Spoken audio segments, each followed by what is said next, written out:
guys, welcome back to my channel. Yes, I am back with yet another video this week, and as you guys can see by the title, in today's video I am going to be explaining the process of UKUPHAHLA or UKUPHAHLA. So without wasting any time on the intro, I would like to get into the video, but before I do so, I would like to remind you guys to please do subscribe to my channel, give my video a thumbs up, and also check me out on my social media platforms.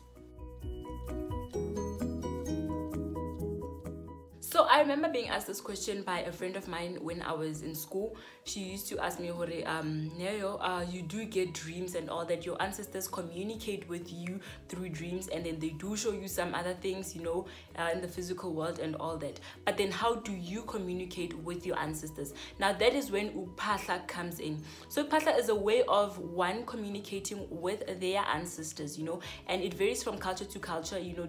Different cultures use different methods of UKUPHAHLA, but at the end of the day, it's one thing. It comes down to communicating with your ancestors. So I know that in my culture, when we phahla, we use isneifi, we use traditional beer, we use sheep, like we slaughter like sheep and all that, in order to communicate with our ancestors. That's how we communicate, that's how we talk to our ancestors. So UKUPHAHLA, we do it whenever I feel like saying something to my ancestors, or whenever I want to thank my ancestors for doing something for me, and all that. And again, we also do it when we ask for something. For instance, there could be something coming up in your life, or you want something in your life. For instance, maybe we do it, like I do it in the beginning of each and every year, where I phahla and kneel down and talk to my ancestors. Okay, thank you for giving me a beautiful year, and I am about to go into a new year. Please be with me this year. Everything that I plan and everything that I want to do, please make it come true. Help me and give me the strength to actually implement all my plans. So UKUPHAHLA is another way. It's just like praying, just talking to your ancestors, just like talking to God, in order to help you do whatever you want to do as well. So as I've mentioned, it differs from culture to culture. You find that in some cultures they use traditional beer to phahla, just like my culture, and I think in many cultures as well. Some use tea. I also do use tea. They use candles, they do use umpepo and all that. So I'm just gonna briefly explain to you guys how I started to phahla and talk to my ancestors, because I too didn't understand this until I actually got into it and I started understanding it. So it was back then in the days, from my mom's family. People in my mom's family, they do phahla. They are very traditional people. They believe in ancestors so much. Same as from my dad's family, but then from my mom's family, I could actually see it every time, because we used to be there most of the time. So obviously they would kneel down on their knees and then take isneifi and then traditional beer and then pour it and then talk to their ancestors and all that. But I didn't get the concept of what they were doing there, like what was it that they were doing. But then I actually got to understand, UKUPHAHLA is just almost the same as praying, but it's just that you're talking to your ancestors, and praying, you're talking to God, So when I started to phahla and I started seeing Uguti, it is actually effective and it's actually working in my point of view. By the way, I am going to be talking about my personal experience, and I am going to be talking about what I have seen and what has worked for me. Okay, so what worked for me might not necessarily work for you, so yeah, bear with me on this one. So when I started the process of UKUPHAHLA and all that, I remember it was back in 2016, when I was sick, when I started with my journey of becoming a traditional healer. So that is when I actually started understanding of what UKUPHAHLA means and what it is. So when I was sick, my mom and dad, we used to perform this ritual UKUPHAHLA, like every single time when I was sick, or I was about to do a new thing. Just for instance, when I started to twasa, my parents took isneifi and traditional beer, and then they made a small ceremony just to inform my ancestors that I was going to actually take on the journey of becoming a traditional healer, and asking them to protect me. And then I have seen Uguti, it has helped a lot, because when I was there by my aunt, by my gobela, which is my aunt, things were going smoothly, simply because I had communicated with my ancestors. And even today, everything that I do in my life, everything that I start, every project that I start, or everything that I want to do, before I start with it, I always talk to my ancestors about it. It's just the same as praying, but then it's different, because now we're talking to the ancestors and all that. But then yeah, I do talk to them. Okay, so me personally, there are 5 things that I use when I phahla, and again it differs from people. Like we're not from the same culture and all that, but then yeah, at the end of the day, as I've said, it comes to there's one thing which we are just communicating with our ancestors. So the first thing that I use it's snave, it's the snave. I think I'll put a picture somewhere on the screen so that you guys can see what I'm talking about. Is snave.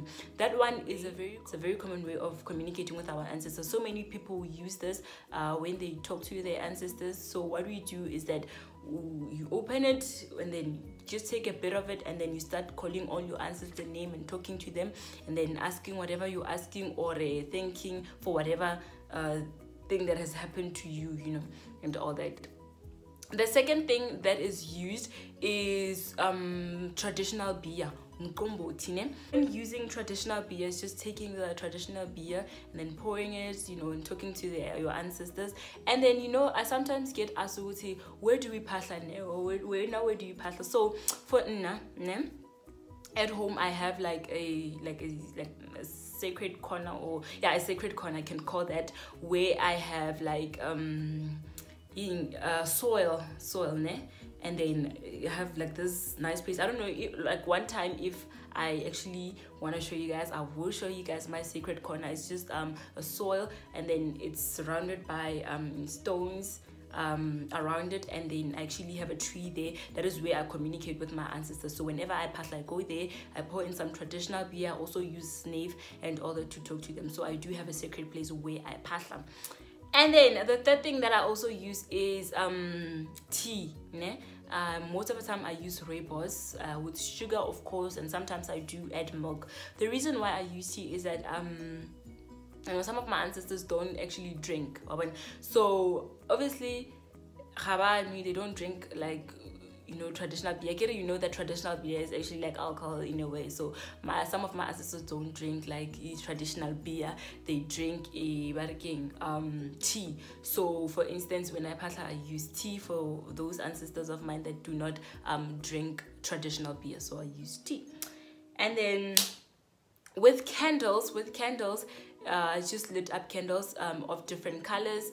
I have a white one, I have a blue one, I have a red one, I have a yellow one, I have a white one, I have a orange one. I think I have like 7 or 8 colors of candles. So each and every candle symbolizes something else. So for instance, the white candle symbolizes light, same as the yellow one. The blue one, it symbolizes our water ancestors and all that. And then the red one, it symbolizes danger. When you're trying to stop danger, I always use the red candle.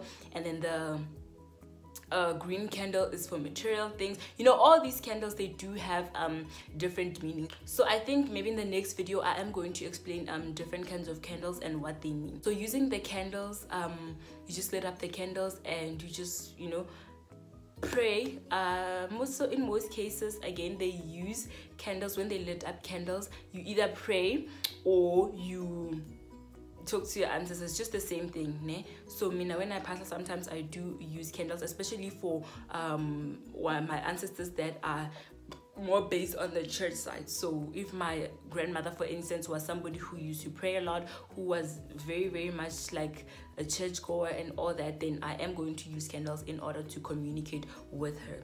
So it differs. The other one that is commonly used is umpepo. I think it's the one that most of us know. Even on television, some soapies, they do use it. They show us that's how they use it. So what you do is just you lit the umpepo. I'm just going to put a picture somewhere on my screen to show you what umpepo looks like. And then you just lit it up, and then you call all your ancestors' name and everything and all that, and then you just talk to them and you communicate with them. So that is how we phahla. And then again, it differs from culture to culture. Okay, so these are my different ways of phahla. That's how I phahla. I use these different things. Umpepo, as I've mentioned, candles, traditional beer, candles, snafi, and all that. That is what I use to phahla. So do let me know down in the comments below of what you use to phahla and how you phahla in your culture. So in my Sepedi culture, yeah, we use all that to talk to our ancestors. So yes guys, thanks for watching my video. I hope you guys learned something, even though I wasn't a bit clear because, you know, I kept going back and forth. I didn't even prepare like today's script. I just took my phone and just started talking because I felt like saying this to you guys. And I hope you guys enjoyed, and I hope you guys actually learned something from this video. Please do let me know if you guys would like me to continue doing videos like this that are educational, traditionally educational, if I may say that.